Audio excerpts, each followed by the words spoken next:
It started in 1999 when my daughter was going through a divorce at that point, and she was living in Scarborough. We were having to go up to see her every weekend because she wasn't coping very well. She'd started drinking heavily. She had 2 small children then, and we realised that the best thing for her was to come and live down here.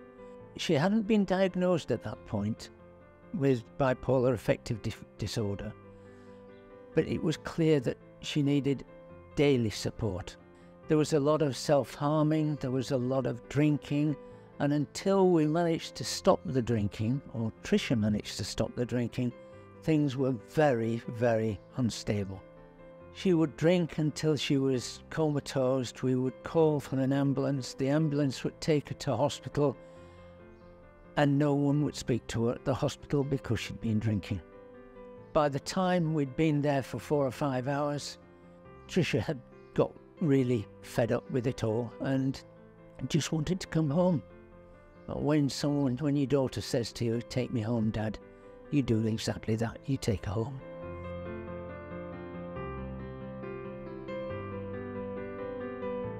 We managed to get some help from carers in Bedford. In the early days, when carers in Bedford were embryonic, is the word to use, because there wasn't very much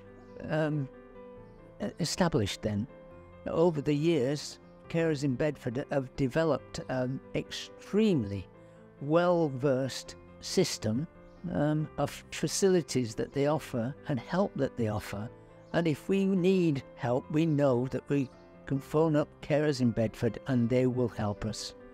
Tricia's as stable as she's ever been at the moment, but she can have an episode at any time. Worst case scenario, she was self-harming. We'd come down in the night and she would have shaved her head. She's done that once before. And she's really hurt herself with, razor blades and things. All that has calmed. We tend to now, and with her knowledge as well, because she's starting to understand her own situation much better than what she used to. And she's starting to cry, "Dad, I need help." And that stops it from getting any worse.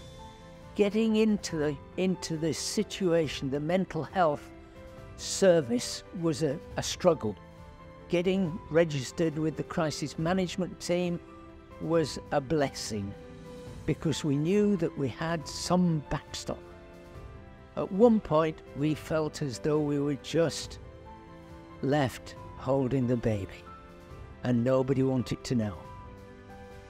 Carers in Bedford would try their best to direct us to the best place, but until the mental health team took her on and then were available to us when we needed them, that made a big, big difference.